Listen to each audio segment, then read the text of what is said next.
Hello friends, welcome to Sign Academy. आज हम एक अलग पाठ्य योजना के बारे में पढ़ने वाले हैं। तो सबसे पहले आपको पता है कि ऊपर विद्यालय का नाम लिखते हैं और वो भी उस विद्यालय का जहाँ पे हमारा इंटर्नशिप चल रहा होता है, उसी विद्यालय का हम यहाँ पे नाम डालते हैं। छात्र अध्यापक का नाम या छात्र अध्यापिका का नाम, यहाँ पे हम उस छात्र अध्यापक या छात्र अध्यापिका का नाम लिखते हैं जो उस पाठ्य योजना को प्रस्तुत करने वाला है। यहाँ पर हम एक कॉलम बनाते हैं जिसमें है दिनांक, विषय, कक्षा, वर्ग, कालांश, अवधि। जिसमें दिनांक हो गया, विषय हो गया इतिहास, कक्षा हो गया 7th, वर्ग कालांश 6 और अवधि 40 मिनट का। आपको पता है कि हमेशा ये 40 मिनट की ही अवधि होती है। प्रकरण यहाँ पे है हमारा बौद्ध धर्म। प्रकरण हमेशा हम तब लिखते हैं जब हम पाठ प्रस्तावना के प्रश्न करते हैं और उसमें हमारा प्रकरण आ जाता है, तो उद्देश्य कथन करते हुए हम प्रकरण को लिखते हैं। सामान्य उद्देश्य आपको पता है कि यह विषय से संबंधित होता है। तो विषय है हमारा इतिहास, तो यहाँ पे इतिहास विषय से संबंधित होगा। पहला है छात्रों में इतिहास के प्रति वास्तविक रुचि उत्पन्न करना, छात्रों को तर्कपूर्ण ढंग से ऐतिहासिक तथ्यों की जांच कराना, छात्रों में अतीत के आधार पर वर्तमान को समझने तथा भविष्य के प्रति चिंतन क्षमता उत्पन्न करने की क्षमता प्रदान करना, के विभिन्न घटनाओं के माध्यम से छात्रों को स्वदेश प्रेम और राष्ट्रीय एकता के भावों को विकसित करना, छात्रों में दया, सहानुभूति, प्रेम आदि उदार मानवीय भावनाओं का सृजन करके उनमें विश्व बंधुत्व की भावनाओं का विकास करना, छात्रों में भारतीय संस्कृति की परंपरा का ज्ञान कराकर उनमें अपनी संस्कृति के प्रति अनुराग उत्पन्न करना, छात्रों को नैतिक एवं चारित्रिक विकास करना, छात्रों में समय तथा ज्ञान की दृढ़ क्षमता उत्पन्न करना। 9वां है मानचित्र पर घटनाओं संबंधी स्थल एवं राज्य की सीमाओं का ज्ञान कराकर भौगोलिक स्थिति से अवगत कराना। 10th नंबर पे है छात्रों में इतिहास की शिक्षा से जीवन प्रेरणा प्राप्त करने की शक्ति उत्पन्न करना। जैसे इतिहास में विभिन्न तरह के महान व्यक्तित्व हैं, उनके जीवनी से हम प्रेरणा ले सकते हैं। विशिष्ट उद्देश्य आपको पता है कि यह हमेशा प्रकरण से रिलेटेड होता है। तो यहाँ पे हमारा प्रकरण है बौद्ध धर्म, तो बौद्ध धर्म से ही रिलेटेड यहाँ का विशिष्ट उद्देश्य भी होगा। ज्ञानात्मक उद्देश्य छात्रों के ज्ञान से संबंधित होता है। ये ज्ञान से संबंधित होता है। इसमें हमारा है छात्र बौद्ध धर्म के बारे में प्रत्यय स्मरण कर सकेंगे, छात्र बौद्ध धर्म के उद्देश्यों का ज्ञान प्राप्त कर सकेंगे। यहाँ पे हम लिख सकते हैं कि छात्र बौद्ध धर्म के नियमों को जान सकेंगे, छात्र बौद्ध धर्म की शिक्षाओं से अवगत हो सकेंगे, छात्र बौद्ध धर्म की शिक्षाओं से परिचित हो सकेंगे। ये सारा चीज हम ज्ञानात्मक उद्देश्य में लिख सकते हैं। आप एक भी लिख सकते हैं और दो भी लिख सकते हैं मैक्सिमम। ज्ञानात्मक उद्देश्य में 1 से 2 आप लिख सकते हैं। बोधात्मक उद्देश्य छात्रों की समझ से संबंधित, ये समझ से संबंधित है कि छात्रों ने क्या क्या समझा। तो यहाँ पे छात्र बौद्ध धर्म की व्याख्या कर सकेंगे। ये छात्र दिशा निर्देशन नहीं लिखेंगे, छात्र लिखेंगे। यहाँ पे अगर लिखना ही होगा तो हम लिखेंगे कि छात्र बौद्ध धर्म की शिक्षाओं को समझ सकेंगे, छात्र बौद्ध धर्म की शिक्षाओं को समझ सकेंगे।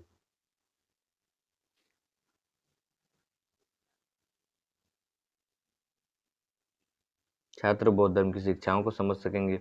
तीसरा है अनुप्रयोगात्मक उद्देश्य, यह छात्रों के जीवन में प्रयोग क्या है, जीवन में प्रयोग से संबंधित यह चीज है कि जीवन में हमारे इसका प्रयोग क्या है। जीवन में प्रयोग, जीवन में प्रयोग। छात्र अपने जीवन में बौद्ध धर्म की विशेषताओं का प्रयोग कर सकेंगे, छात्र बौद्ध धर्म के नियमावलियों का अपने व्यवहारिक जीवन में प्रयोग कर सकेंगे, छात्र बौद्ध धर्म की उचित नीतियों को अपने हित में प्रयोग कर सकेंगे। यहाँ पे है सहायक सामग्री, तो इसको हम लिख सकते हैं आवश्यक स्लैश सहायक सामग्री। आवश्यक में हो गया चाक, डस्टर, ये सब आवश्यक में आएगा। चार्ट पेपर, लपेट श्यामपट्ट, पॉइंटर, मॉडल, ये सारा सहायक में आता है। पूर्व ज्ञान में लिखेंगे छात्र बौद्ध धर्म के बारे में सामान्य जानकारी रखते हैं। मुख्य चीज इसमें पाठ प्रस्तावना प्रश्न ही होता है, यह हमारा हमेशा सही होना चाहिए। इसमें 3 कॉलम है, 3 कॉलम में है क्रम संख्या, छात्र अध्यापक कथन या इसी में छात्र अध्यापक कथन छात्र कथन या छात्र छात्रा कथन, छात्र अध्यापक और छात्र अध्यापिका कथन। पहला है कपिल वस्तु के राजा कौन थे? शुद्धोधन। दूसरा, शुद्धोधन के पुत्र क्या नाम था? सिद्धार्थ। सिद्धार्थ के ज्ञान प्राप्ति के बाद किस नाम से विख्यात हुए? गौतम बुद्ध के नाम से। गौतम बुद्ध ने किस धर्म की स्थापना की? बौद्ध धर्म की।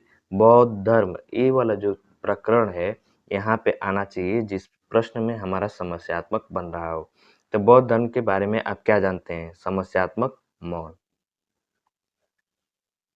उद्देश्य कथन करते हुए हम प्रकरण लिखेंगे कि छात्रों आज हम लोग बौद्ध धर्म के बारे में विस्तृत अध्ययन करेंगे। फिर उसके बाद से आता है प्रेजेंटेशन, आदर्श पाठ प्रस्तुतिकरण। इसमें 4 कॉलम बनते हैं। क्रम संख्या, शिक्षण बिंदु, छात्र अध्यापक कथन, छात्र कथन, श्यामपट्ट कार्य। इसी में आप छात्र अध्यापक है तो छात्र छात्रा अध्यापिका भी इसमें हो सकता है, जो छात्रा अध्यापिका है। और यहाँ पे छात्र और छात्रा दोनों लिखना है, छात्र छात्रा कथन। विकासात्मक प्रश्न में 2-3 हम प्रश्न करते हैं। गौतम बुद्ध ने किस धर्म की स्थापना की? बौद्ध धर्म की। बौद्ध धर्म किसका पालन करता है? अहिंसा का। बौद्ध धर्म के बारे में आप क्या जानते हैं? समस्यात्मक मौन। तो पहला हमारा शिक्षण बिंदु है बौद्ध धर्म और क्रम संख्या है फर्स्ट। स्पष्टीकरण करेंगे। बौद्ध धर्म का इतिहास गौतम बुद्ध से आरंभ होता है। बुद्ध शुद्धोधन के पुत्र थे। उन्हीं की शिक्षाओं पर बौद्ध धर्म की नींव पड़ी। भगवान बुद्ध के बताए सिद्धांतों को मानने वाले भारत समेत दुनिया भर में करोड़ों लोग हैं। और यहाँ पे छात्र छात्रा कथन वाले कॉलम में लिख रहे हैं, छात्र और छात्रा कथन को ध्यानपूर्वक सुनते हैं। श्यामपट्ट कार्य में इसी में से जो मेन टॉपिक होता है, जो हमको श्यामपट्ट पर लिखना होता है प्रेजेंटेशन के समय, उसको यहाँ पे हम श्यामपट्ट कार्य में लिखते चले आते हैं। महात्मा बुद्ध का जन्म 563 ईसा पूर्व में हुआ था। महात्मा बुद्ध ने ज्ञान की प्राप्ति बोध गया में एक पीपल के वृक्ष के नीचे ज्ञान प्राप्त की।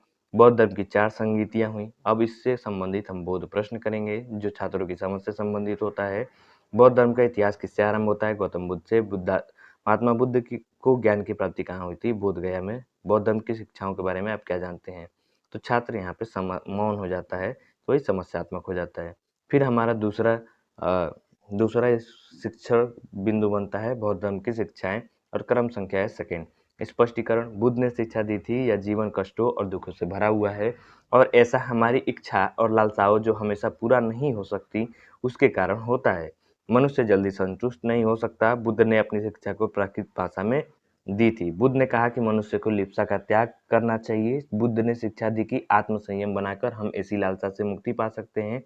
उन्होंने लोगों को दयालु होने तथा मनुष्यों के साथ जानवरों के जीवन का अभी आदर करने की शिक्षा दी। बुद्ध ने 4 आर्य सत्यों की शिक्षा दी। उन्होंने कहा कि संसार दुखों से भरा है, दुख का कारण है तो उसका निवारण भी है। बोधात्मक प्रश्न, जीवन किन चीजों से भरा है? दुखों और कष्टों से। बुद्ध ने शिक्षा किस भाषा में दी थी? प्राकृत में। बौद्ध धर्म के नियमों के बारे में आप क्या जानते हैं? तो मौन, समस्यात्मक।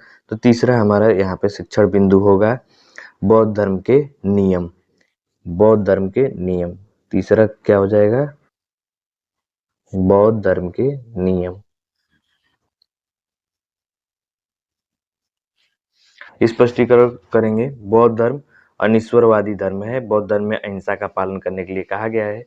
बौद्ध धर्म में अष्टांगिक मार्ग का पालन करने की बात कही गई है, जिसमें सम्यक दृष्टि, संकल्प, सम्यक वाक, सम्यक कर्मात, सम्यक आयात, सम्यक स्मृति और सम्यक समाधि अर्थात सही सोच, सही उद्देश्य, सही वचन, सही आचरण, सही आजीविका और सही सतर्कता 4 आर्य सत्य को मानने की बात कही गई है। बौद्ध धर्म ने साधना के लिए मध्यम मार्ग को अपनाया है, जो भोग विलास और कठोर तपस्या के बीच का मार्ग है।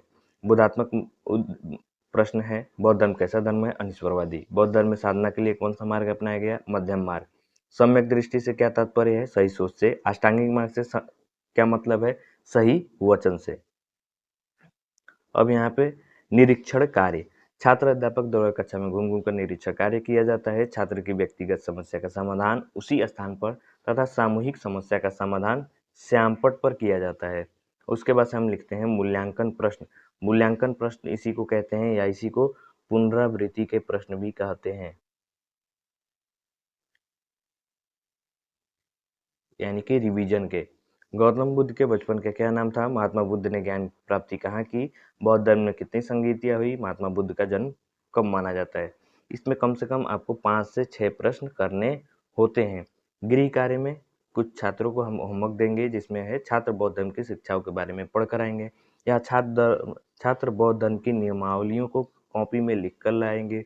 ऐसी हम होमवर्क दे सकते हैं जिसमें कि छात्र कुछ न कुछ करे। सुझाव आलोचना में कुछ न कुछ हमारे जो शिक्षक होते हैं हमको कोई न कोई फीडबैक देते हैं, और वो फीडबैक यहाँ पे लिखा जाता है, जैसे कि आवाज़ धीमा है या पाठ्य योजना उपयुक्त नहीं है। ऐसे कुछ-कुछ हमको टिप्पणियाँ मिलती हैं और उस पे हमको फिर आगे सुधार करना होता है, और यहाँ पे नीचे होता है पर्यवेक्षक का हस्ताक्षर। तो दोस्तों, कैसी लगी क्लास? अगर अच्छी लगी तो प्लीज़ लाइक कीजिए, शेयर कीजिए, सब्सक्राइब कीजिए, और ऐसी ही पाठ्य योजना की वीडियोज़ देखने के लिए हमारे चैनल के बेल आइकन को दबा दीजिए।